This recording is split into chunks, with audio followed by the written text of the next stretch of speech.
welcome to this session. Before starting this session, let us see what we discussed in the last class. If you recall, we started with this notches and wears. We defined this notch as an opening provided in a channel or in the side of a tank. This notch is used to measure the discharge flowing in the channel or in the tank. Then we differentiated between this notch and the orifice. If you recall, we defined this orifice as an opening provided in the side of the tank or at the bottom of the tank. When I mentioned about the orifice, I said a orifice has a bottom edge and a top edge. But when you talk about a notch, it has only bottom edge and there is no top edge. In other words, so whenever I am talking about a notch, okay, water is always flowing above the bottom edge. Then what is a wear? So wear is a concrete structure or a masonry structure constructed across a channel or a river in order to raise the water level on the upstream side, and also this wear is used to measure the discharge flowing in the channel or in the river. Then we also defined what is a mouthpiece. If you recall, I said mouthpiece is a short tube whose length is equal to 2 to 3 times the diameter, and this mouthpiece is connected to the orifice. In the earlier class, we showed that the coefficient of discharge of this mouthpiece is much higher than that of the orifice. So that's why whenever we are using a mouthpiece, orifice, we always connect a short tube to this orifice so that we can increase the discharge. So we defined this notch and wear. Then we studied the different types of notches. If you recall, rectangular notch, triangular notch, trapezoidal notch, then Cipolliti notch, which I am going to touch on this class. Then we talk about what is known as step notch, and we do have what is known as sutro notch. Similarly, we have different types of wears, which I am going to touch on in the next class. Then we discussed about what is known as ventilation of notch. If you recall, notches are classified based on the end contractions. We have notch with end contraction and notch without end contraction. If you kindly recall, I said if the length of the notch is less than the base width of the channel, then we have a notch with end contractions. I repeat, if the base width of the channel is more than the length of the notch, then we have end contractions. Suppose if the length of the notch is equal to the base width of the channel, then we do not have end contractions, and that type of notch is also called suppressed notch. Then we discussed about what is known as ventilation of notch. I said especially in case of a suppressed notch, we have this problem of ventilation. If you recall, I said whenever there is no flow over the notch, on the downstream side, atmospheric air freely circulates. Whenever there is a flow over the notch, some amount of air is trapped between the notch wall and the free jet. Now this trapped air is carried away by the flowing water. Since there is a wall on both sides, this entrapped air, it does not have any passage to escape into atmosphere. So the flowing water above the notch gradually carries this air.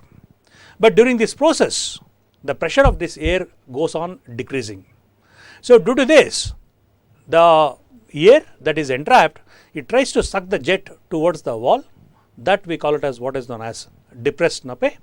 And if this process continues, at one given point of time, the jet completely sticks to the wall of the notch. That we call it as what is known as clinging nappe.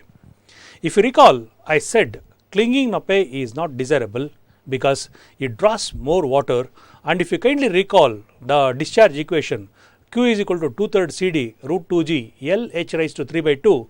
In other words, since this Q is directly proportional to H, the head over the notch, if it is less, the actual value of Q you are going to calculate using the discharge formula will be very less, whereas the amount of water flowing over the notch is very high.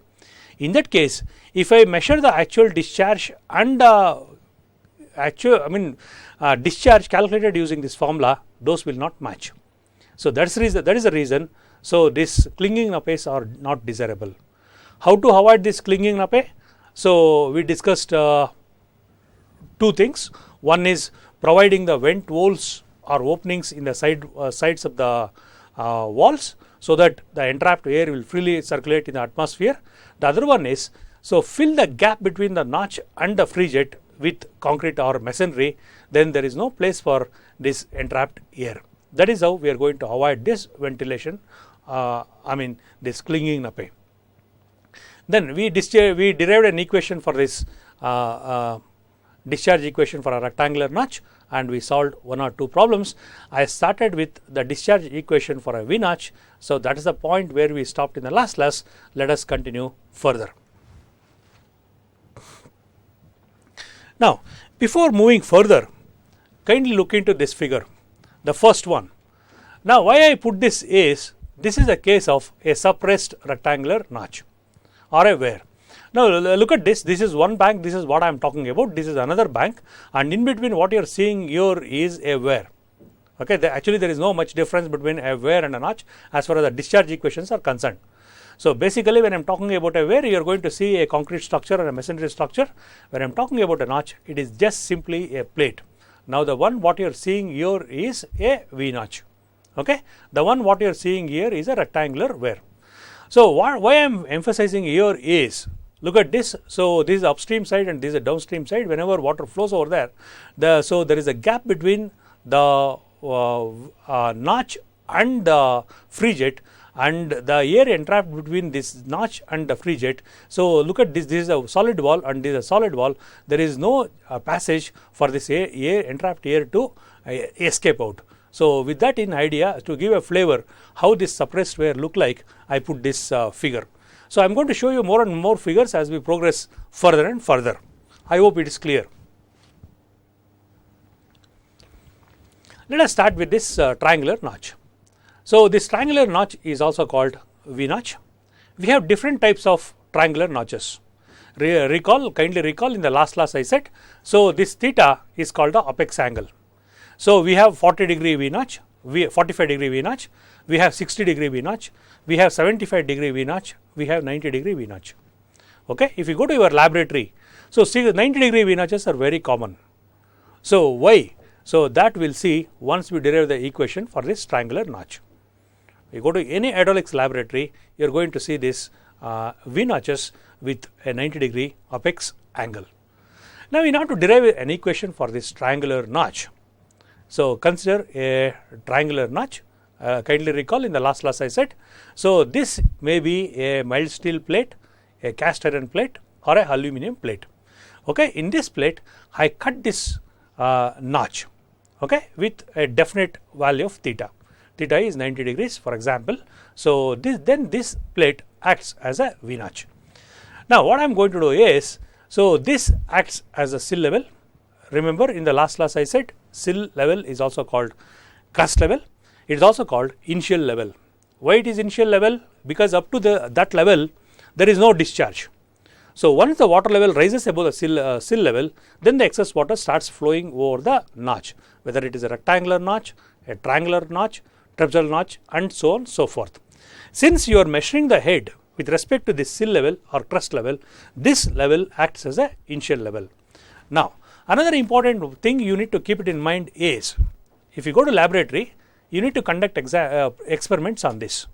Now remember I said this is the sill level or the crust level or the initial level. Now just now I said, so this is the point with reference to which you are going to measure the head. Now here my value of capital H varies from, my head is 0 here and it reaches a maximum value of H as per this notations given in the figure. I repeat, here the head over the notch is 0. So as the depth of flow increases, it reaches a maximum value of H. Okay. Now in this case, okay, so this head varies from 0 to H. Now in order to derive an equation for this triangular notch, what I am going to do is, I am going to divide this V notch into two equal parts. That's what I showed here. Now this whole angle is theta, therefore half of that is theta by 2, and this total depth I represent this as capital H. Now here look at this, this is the free surface. At the free surface, at a depth of small h from the free surface, I consider a horizontal strip having a thickness of dh. The two red lines what I showed here is a horizontal strip. Kindly recall, in the last class we derived an equation for the rectangular notch. Remember, the length of the notch is L. Since it is a rectangle, okay, from the initial level to the maximum level, wherever at whatever the value of h you are going to consider, so the shape of the strip remains same, that is rectangle, and the length is equal to L. It won't change. But in this case, look at this. So here this length I am talking about, suppose if I put this red line here, red line is 0. As I move upwards towards the maximum depth, this x by 2 what I presented here, or in other words, here the length of the strip I call it as x. Half of that is x by 2, that is what I presented here. This x by 2, so it varies from 0 here to a maximum value at the free surface. This is very, very important. In the earlier case, this x is nothing but the base or the length of the notch. In this case, at any given instant of time, at any given depth, I call the strip. Remember, the thickness of the strip I consider as dh, and the length is equal to x. The next question is, sir, why do I need this x? Kindly recall, if at all if you want to calculate the discharge through the strip, you need the area into velocity. How you are going to calculate the area? So length into depth, right? In this case, suppose if I don't know the length, how you are going to calculate the area? Calculating the area is ruled out. If you kindly recall, in the earlier case, length L into dh, that will be my dA. Okay, so area of the elemental strip, dA. dA is equal to L into dh in case of a rectangular notch. Whereas in this case, here, unless until I know this length of the strip, okay, it is very difficult for me to calculate what is the area of the strip. So what I am emphasizing here is, the first thing you need to do whenever you are talking about a triangular notch is to find the value of x, otherwise the length of the strip. The thickness of the strip is assumed, that is equal to dh. Now, how to calculate the value of this x by 2 or in general x? For that, what I am going to do is, I make use of this figure. So this angle is theta by 2.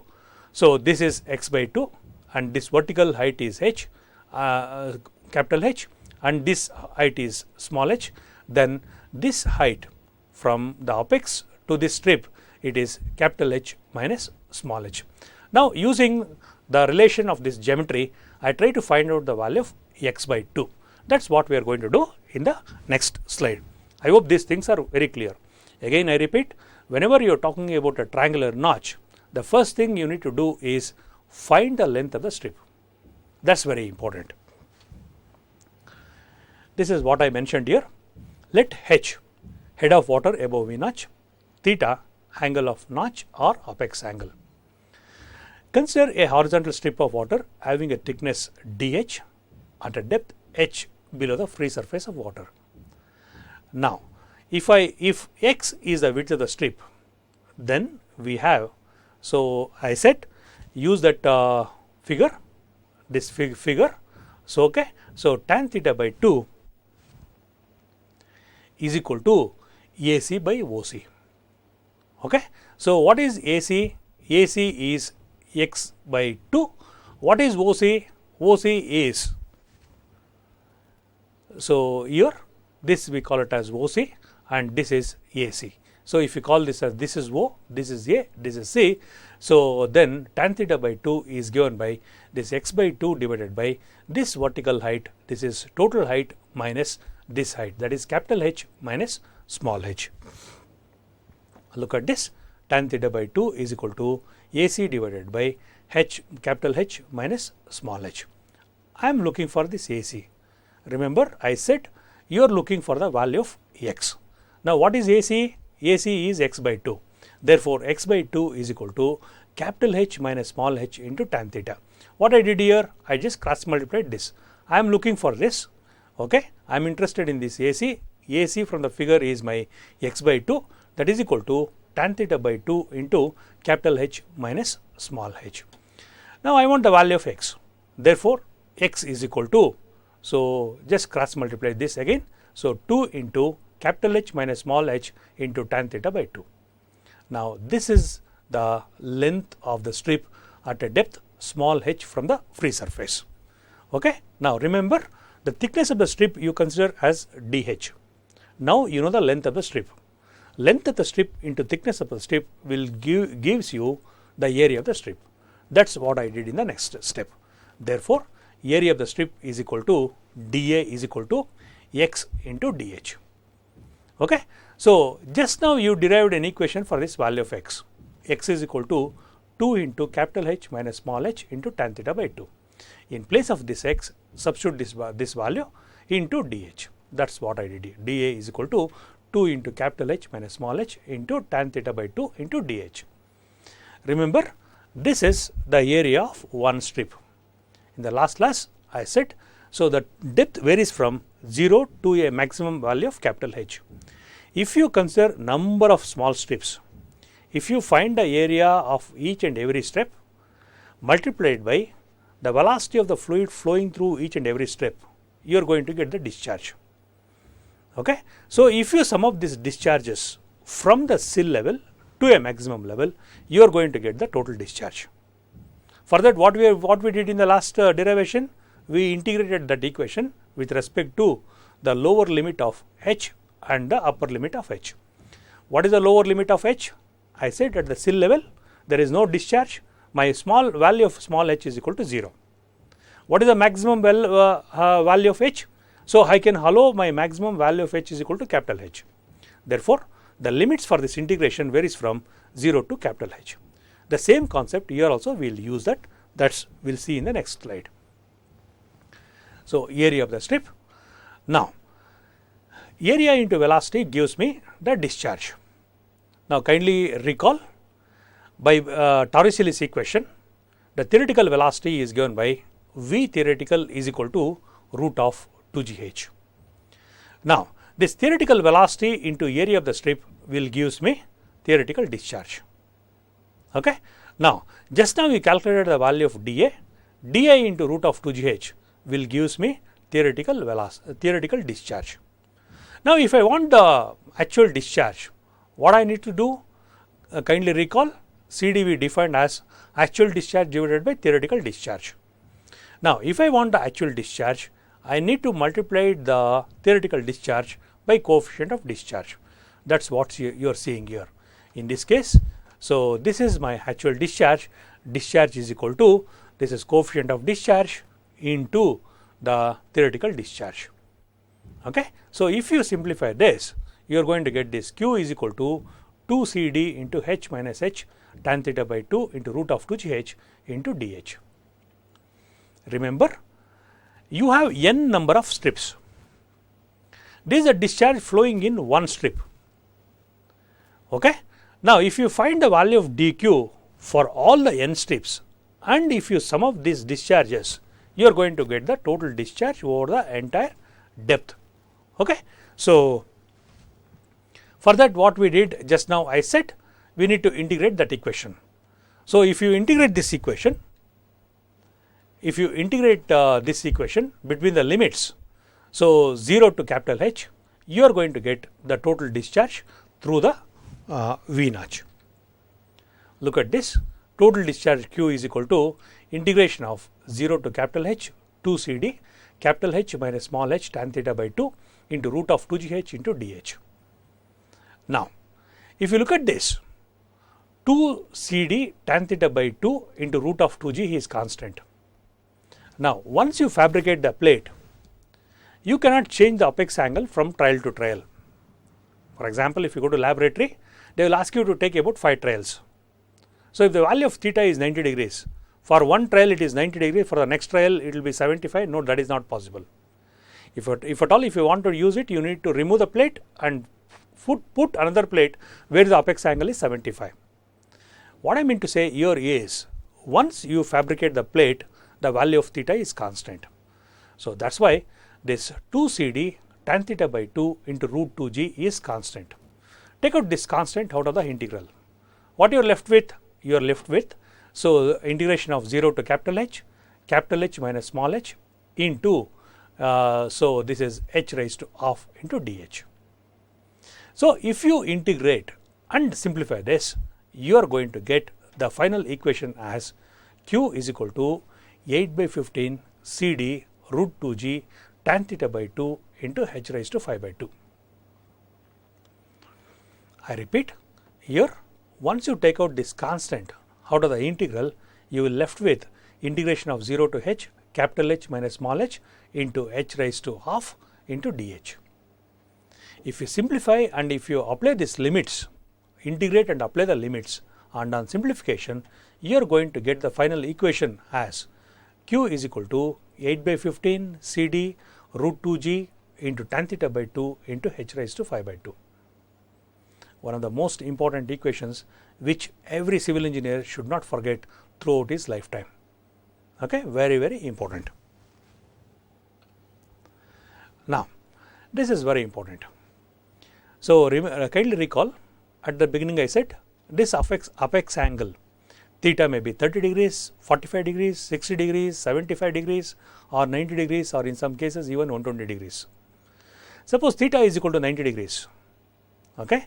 So, go back to the previous equation, the general equation.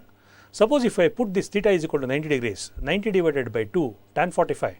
What is tan 45? Tan 45 is equal to 1.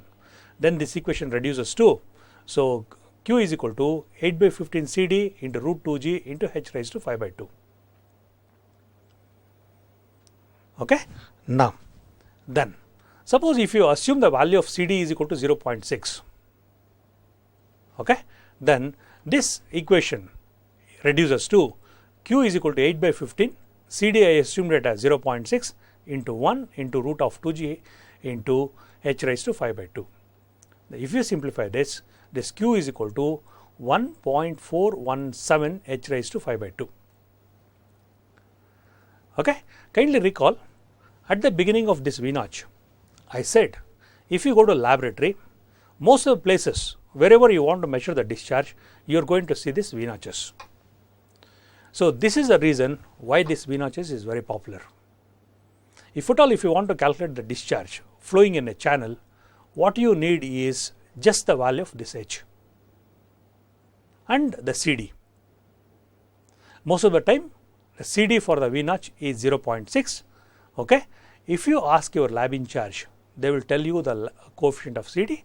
So if you substitute that, so you are going to get this q is equal to some constant into h raised to 5 by 2. The beauty of this equation or this V notch is, if you just measure the head over the V notch, within no time you can calculate the value of q. This is the reason why V notches are very, very popular. Okay. Now, my sincere request to you is, never ever write this simplified form in the examination. Okay. So, always write the general equation. What is the general equation? 8 by 15 CD root 2g tan theta by 2 into h raised to 5 by 2. Most of the time you people you neglect this tan theta by 2. If it is theta is equal to 90 degrees, absolutely no issues. Tan theta by 2 is equal to 1. Suppose if theta is equal to 75, if theta is equal to 60, or theta is 30, or theta is 120, then tan theta by 2 is not equal to 1. Again I repeat, never ever write the simplified form of this discharge equation. Always write the standard form. From the standard form, you, depending on the value of theta and the value of CD, you reduce it further. I hope it is clear. Now, knowing the advantage of this V notch over other notches, let us see what are the other advantages of this triangular notch over rectangular notch, trapezoidal notch, or Cipolliti notch, or some other notches. 1. Just now we showed that, suppose if you know the value of CD, if you know the value of theta, the expression for this V notch for discharge is very much simple compared to other notches. For example, if you talk about a rectangular notch, the discharge equation, kindly recall, we derived that Q is equal to 2/3 CD root 2G L H raised to 3/2. That is the discharge equation for a rectangular notch. Suppose on the other hand, if you say theta is equal to 90 degrees and CD is equal to 0.6, then the discharge equation Q is equal to 1.417 H raised to 5/2. This is what the first one says. The expression for this V notch is very simple compared to other notches. That is the first advantage of this V notch over other notches. Then, what is the next advantage? In case of a rectangular notch, okay, now what is area? Length into the depth. Okay, now in case of a V notch, at the sill level, what is the length? Length is almost 0. So, what is the one which controls the area? That is the depth. So, what I mean to say is, even for low discharges, okay, even for low discharges, you are going to get a very high head in case of a triangular notch. Whereas, if you take a rectangular notch or a trapezoidal notch, since it has a notch length, the entire discharge, whether it is a low discharge or a high discharge, it completely spreads or flows over the entire notch. In that case, the head you are going to measure over a notch is very less compared to a V notch. Sir, what it makes difference? So, for a civil engineer, taking the head, if the head is very high, accurate value of head is very easy if you have more depth. Whereas, if the depth is very less, then sometimes people will do mistakes in noting down the head. So, that is another beauty of this triangular notch. Then, what is the other advantage? Remember, in the last class, we mentioned about end contractions. Okay. Now, when I am talking about an end contraction, kindly recall, when do you encounter a end contraction? If the length of the notch is less than the width of the channel. But you do not have a problem of end contraction in case of a triangular notch. I repeat, whenever you are talking about a triangular notch, there are no end contractions. One.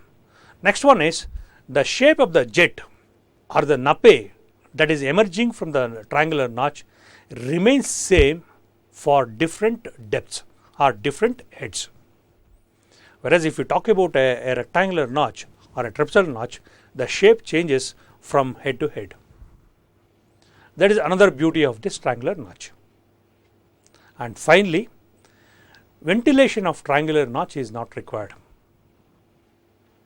Okay. Whereas, if you talk about a rectangular notch or a trapezoidal notch, we need a ventilation, and that problem you do not encounter in case of a triangular notch.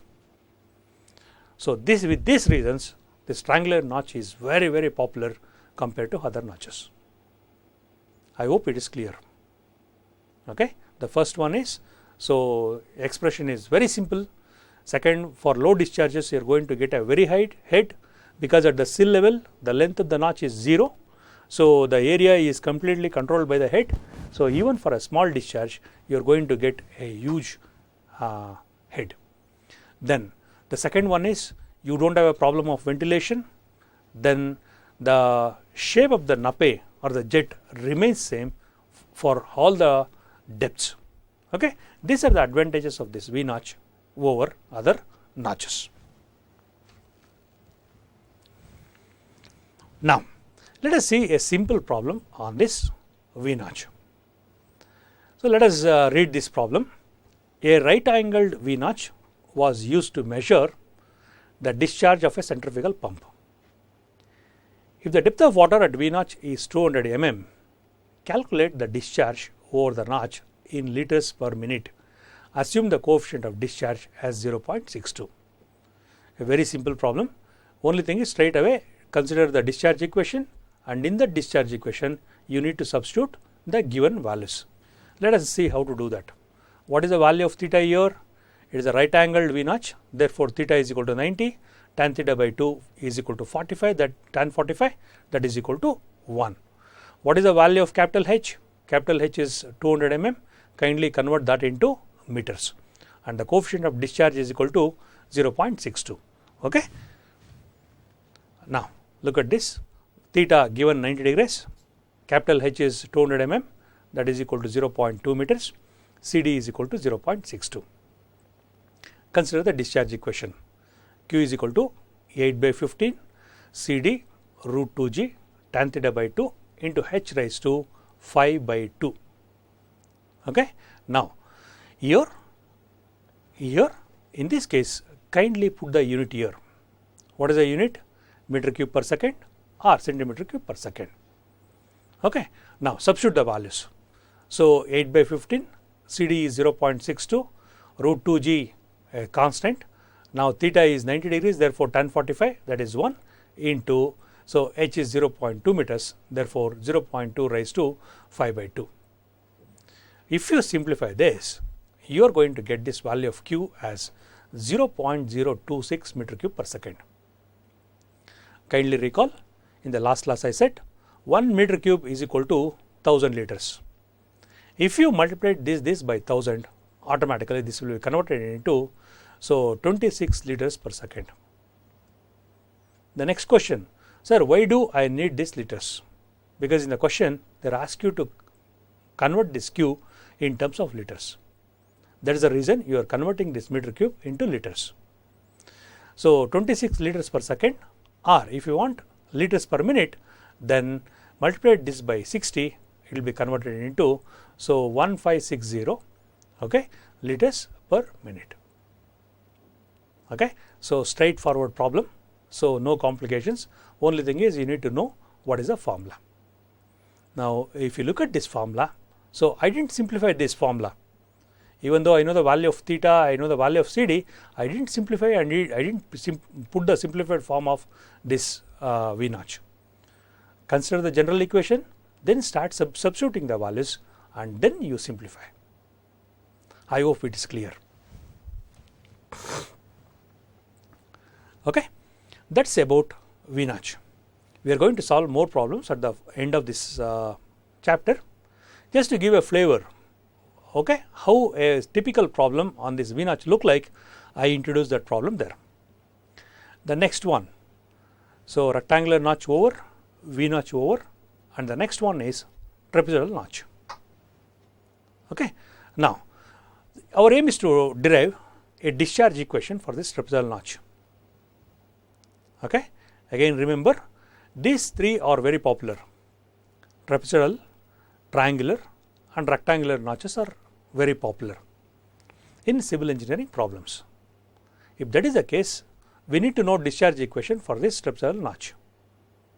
Okay. So we already derived an equation for a rectangular notch, we derived an equation for the V notch.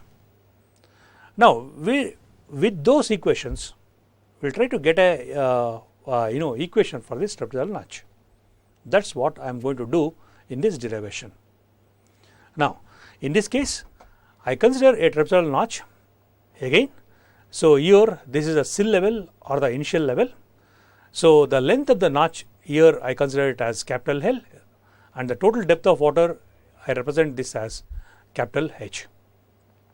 Now if you consider this trapezium, so the sides of this trapezium is at a slope of n horizontal to 1 vertical. N horizontal to 1 vertical. Okay. Now this is value of theta there, so I call this as theta by 2. Now if you see this complete figure, what I am going to do is I am going to divide this entire figure into two parts. One is the central rectangular section, kindly excuse me, this dotted line refers to this point and this dotted line refers to this point. Then you have a solid rectangle and you have a triangle here and you have a triangle here. Now remember, this apex angle is theta by 2, this apex angle is theta by 2. Kindly remember, the slope of this and the slope of this is remains same. Now if I club this 2 and 2, So you are going to get a triangle with the apex angle equal to theta. Okay, remember we derived an equation for this rectangular notch, we derived an equation for this V notch. Okay, let us see how to derive an equation for this discharge through the trapezoidal notch. So in this case, the discharge is given by, so what is the discharge flowing through the trapezoidal notch? Discharge flowing through the rectangular notch, discharge flowing in the through the triangular notch or the V notch. That is what I did here. So total discharge is equal to Q1 plus Q2. I call the discharge flowing through the rectangular notch as Q1 and the discharge flowing through the V notch as Q2. In that case, discharge through rectangular notch Q1, discharge through V notch as Q2. Now, kindly recall, so here in the next step, I introduce the discharge equation for this rectangular notch with end contractions. Very, very important. Okay. Now, what is this equation for the end contraction? So, here L minus 0.1 NH. I repeat. So, L minus 0.1 NH, where N stands for number of end contractions. In case of a rectangular notch, you have one end contraction here, one end contraction here. Therefore, my value of N is equal to 2. If I substitute this value of N is equal to 2, then this equation reduces to L minus 0.2 H. Okay, 2/3 CD root 2G L minus 0.2 H into H raised to 3 by 2. And just now we derived an equation for this triangular notch. Substitute that 8 by 15 CD tan theta by 2 into root 2G into H raised to 5 by 2. Okay. So, if you simplify this,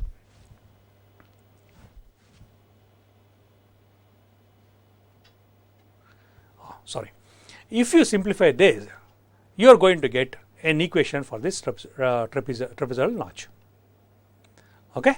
Now, I am going to talk more about this trapezoidal notch probably another few minutes down the line.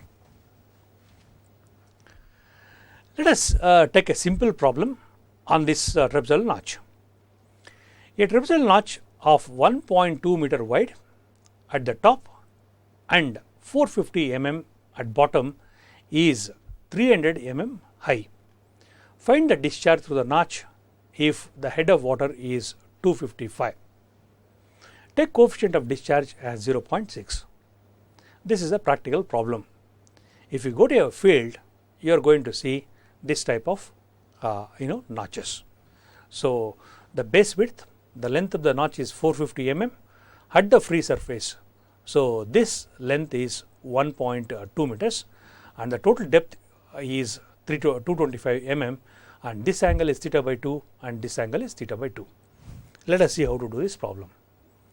What is given? Width of the notch 1.2 meters given. H is equal to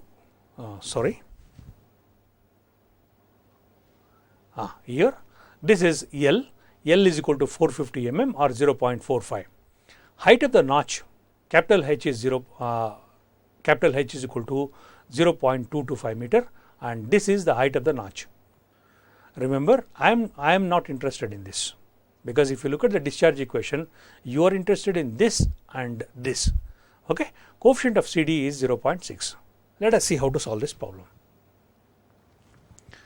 Now, why do you need that top length and the vertical height of the notch? Just to calculate the value of theta. So, tan theta by 2 is equal to, so look at this. Okay, I make use, so if you consider this triangle, I consider this triangle. If you consider this triangle, I need to find the value of this theta by 2. So, in order to calculate the value of this theta by 2, so I need to know, so what is the distance from ear to ear and what is this vertical height. Now, this vertical height is 300 and this vertical is 225 and so here 1.2 minus 450, you are going to subtract this and whatever is remaining, that divided by 2 will gives me the length from this point to this point. Okay. So, a little bit of geometry. So, if you do that, you are going to get this value of theta is equal to tan theta by 2 is equal to 1.25. Remember, in this case my value of theta is not equal to 90 degrees. Okay. So, once you find that, I said it consists of two parts. One is a rectangular notch, the other one is a triangular notch.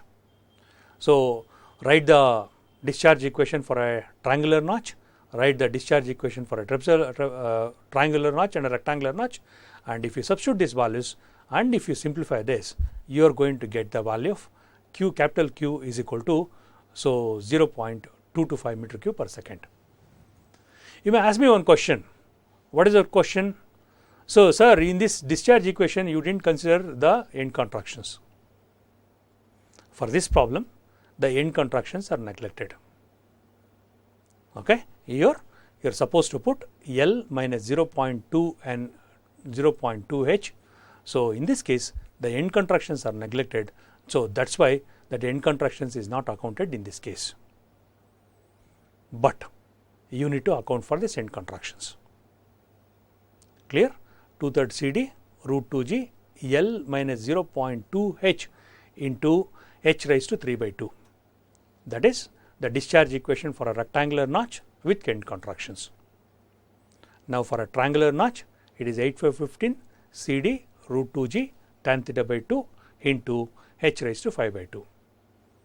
You know the value of H, okay, you know the value of CD, you know the value of tan theta by 2, which you calculated just now 1.25, substitute these values and find the value of Q. So, Q is equal to 0.225 meter cube per second in this case. I hope it is clear. Now, the most popular trapezoidal notch or trapezoidal notch is Cipolliti notch. What is a Cipolliti notch? Why it is called a Cipolliti notch and why it is very popular? Just now I said, kindly recall. So, this triangular trapezoidal notch consists of a rectangular notch and a trapezoidal notch. In other words, whenever I am talking about a general trapezoidal notch, you have end contractions. How to suppress these end contractions? So, for that we use this Cipolliti notch. Then how do you define this Cipolliti notch? A Cipolliti notch is a particular form of trapezoidal notch where we do not have end contractions. I repeat, Cipolliti notch is a trapezoidal notch where we do not have end contractions. In other words, it is a modified form of trapezoidal notch. That is what I mentioned here. It is a trapezoidal notch that is often used. It is a fully contracted notch in which notch ends are not vertical as they are for a rectangular notch. Okay, forget about all these steps. You need to keep only one thing in mind. Whenever I am talking about a Cipolliti notch, there are no end contractions. How you are going to suppress this end contractions? That is providing a proper slope. What is the slope you are going to provide? So, the value of theta by 2 or the value of theta apex angle is equal to 28 degrees or theta by 2 is equal to 14 degrees. Okay. When I talk about value of theta is equal to 14 by 2, so what is the slope of the side? So, it is 1 horizontal to 4 vertical. I repeat. So, if at all if you want to suppress the end contractions, you need to provide a slope of 1 horizontal to 4 vertical.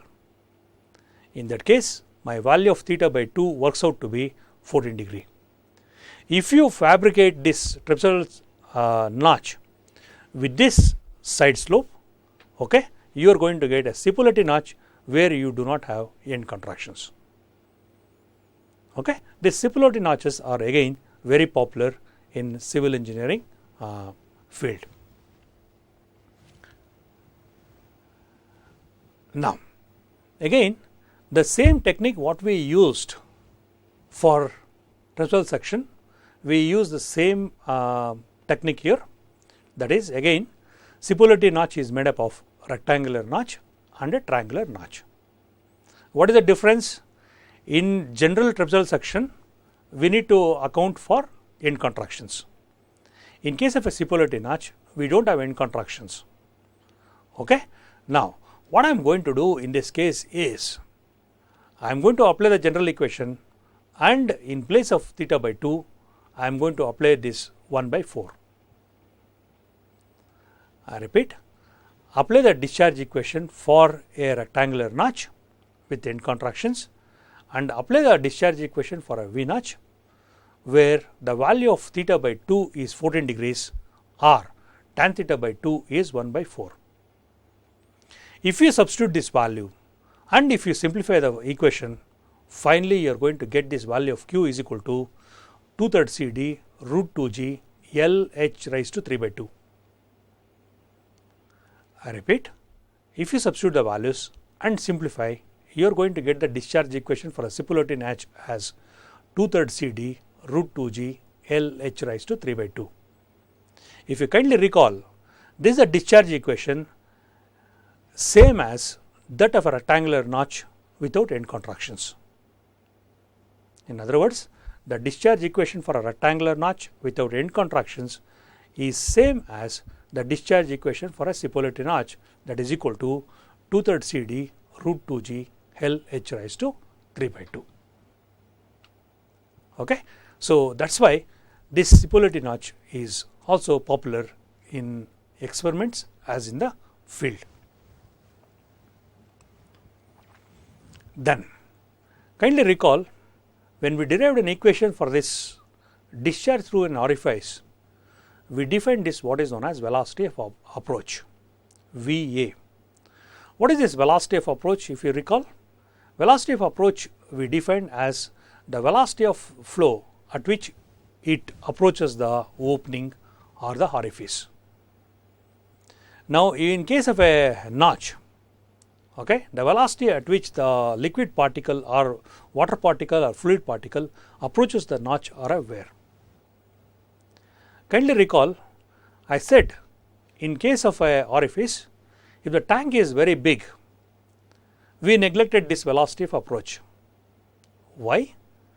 I said, suppose if the tank is very big, if you consider a fluid particle far away from the orifice or a mouthpiece, the velocity is almost 0. Similarly, if you consider a channel, if you consider a fluid particle far away from the V notch, whether it is a rectangular notch, a V notch or a trapezoidal notch or a superlative notch, the velocity of approach is almost 0. As the fluid particle approaches the channel, notch, then the velocity of approach goes on increasing. What I mean to say is, if the length of the channel is very high or large, or if the tank is very big, then the velocity of approach is 0. So, based on that assumptions, we derived equations for this orifice as well as mouthpiece, right. So, the next one is stepped notch. So, this I will do it in the next class. So, let us summarize what we discussed in this class. We started with triangular notch. So, we derived an equation for this triangular notch. We discussed the advantages of this V notch over other notches. We also solved a couple of simple problems. Then we discussed about the trapezoidal notch, notch with end contractions. Then we discussed about superlative notch, a modified form of trapezoidal notch. Okay. Now, we will take up this stepped notch in the next class. Thank you.